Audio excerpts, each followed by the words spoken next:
all you literary legends and luminaries. I'm Julie, and welcome to another episode of Booksmart. Today's book is about one of my favorite shows, Survivor. Since I don't follow social media stuff, I had no idea Parvati Shallow wrote a book. It's called Nice Girls Don't Win, How I Burned It All Down to Claim My Power. I've been watching Survivor since Richard Hatch walked around naked on the very first season.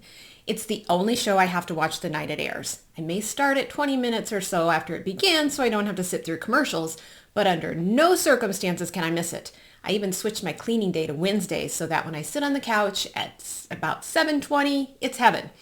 Despite my love of Survivor, I would not say I'm a super fan.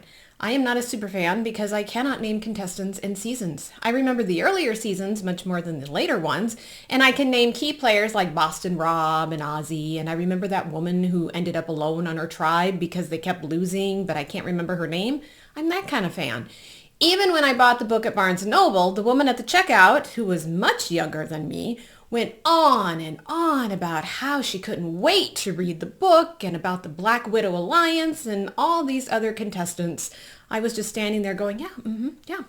In my younger years, I could have rattled off such contestants and names and seasons, but not now. I did, however, remember Shallow and how she was portrayed. Nice Girls Don't Win was a fitting title for sure. I started to get sick of her even because she was on 4 seasons. I loved her first season and did not agree with the backlash she received. Why are female villains called sluts? I don't get it. When I watched her Cook Island season, I actually laughed at all the people she conned. They're the idiots. I did not follow her, so I suppose I was kind of left out of the loop because I had no idea she wrote a book. I had no idea she was married to another survivor, and John, who I had to look up, and I only vaguely remembered him. I don't watch The Traitor, so I had no idea she was on that either. So I went into Shallow's memoir pretty open-minded, not sure what I would get, although I was hoping for some good Survivor stuff. I was rather disappointed in the book. It read more like a self-help book at times than a memoir. I just don't read many self-help books. I just don't like their tone or style of writing, preferring to learn life lessons more organically through memoirs. I also didn't care for her pacing. It's very sporadic. About half the book is from the last 4 years of Shallow's life, from 2020 to 2024. Then she has awkwardly placed flashbacks and it just didn't work for me. She has a chapter entitled Fawn, which was perfect for her. She admits how much fawning she did on Survivor. So let me read you this, what she realizes long before she gets to the game of Survivor. And I thoroughly enjoyed the power that came from being adored with the vulnerability of liking any of the boys back. It felt like a magic trick to me. I was not remotely interested in a relationship. I had no desire for boys to touch me. My goals were clear: friendship and social status. I wanted to belong to a tribe of kick-ass girls. The boys were ancillary symbols of our superior female status. I knew that having a few popular cute guys interested in me at any given time gave me some real clout. I liked them. I just didn't like them. What I didn't realize at the time was that flirtation and friendliness coupled with emotional unavailability and intermittent icy apathy was a potent aphrodisiac. The boys flocked to me like seagulls at a beach picnic. The competition among them only amplified their interest. Being wanted like this was a high, and I craved more of it. Then she goes on and she kind of describes her people pleaser personality, and it's incredibly relatable. So here's what she writes about people pleasing. So she describes how she behaves in certain circumstances, when faced with conflict and still want to be the people pleaser. My smile was high octane, but inside I felt hollow, like an empty plastic bag. Because withholding my truth was such a reflexive response, the emptiness I felt inside was totally normal to me. I didn't take it as a signal that something was off. I simply bypassed the uncomfortable feeling and moved my attention to something else.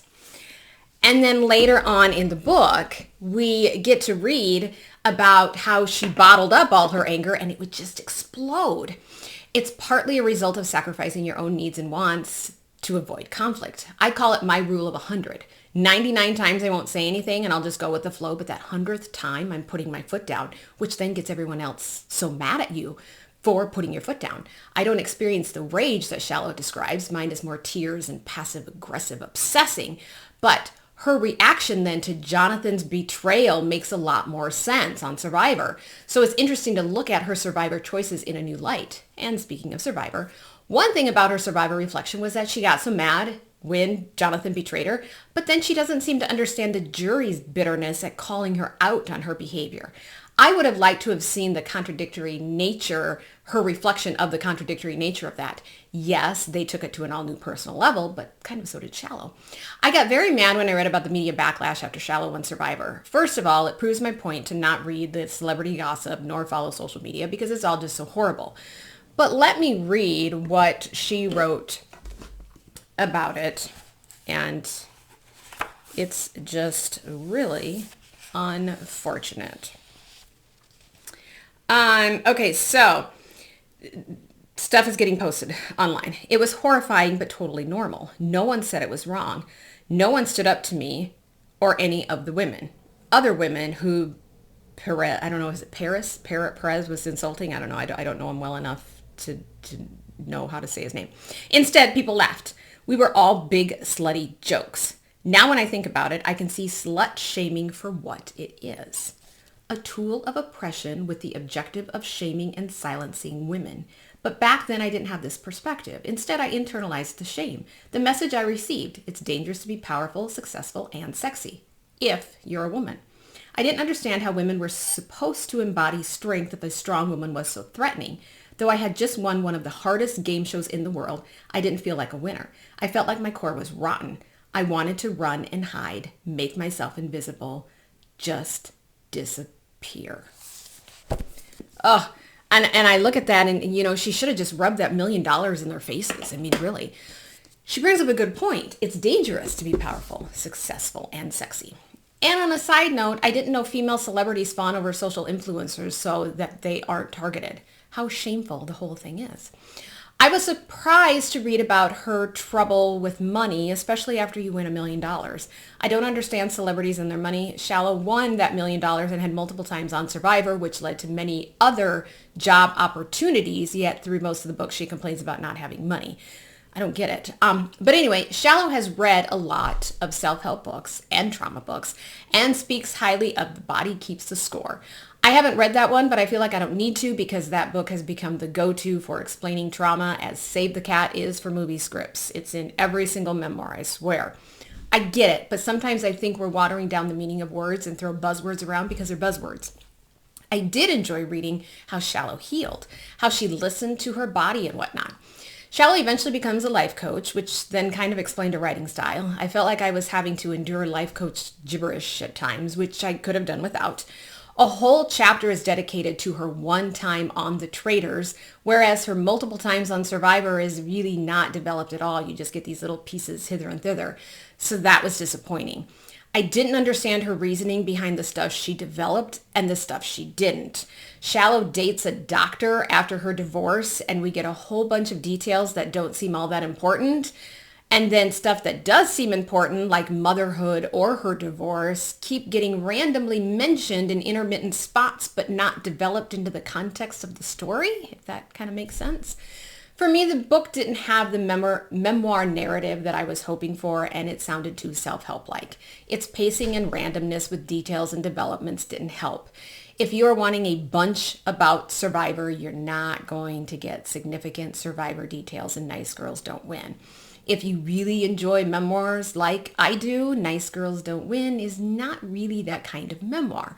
However, there's some good stuff in the book in regards to taking back your power and asking for what you want, although such information is a bit random and scattered. If you're looking for that insider information on Survivor, well, as Jeff Probst would tell the losers, I got nothing for you. Thanks for watching. As always, my goal at Booksmart is to get a little bit smarter one book at a time.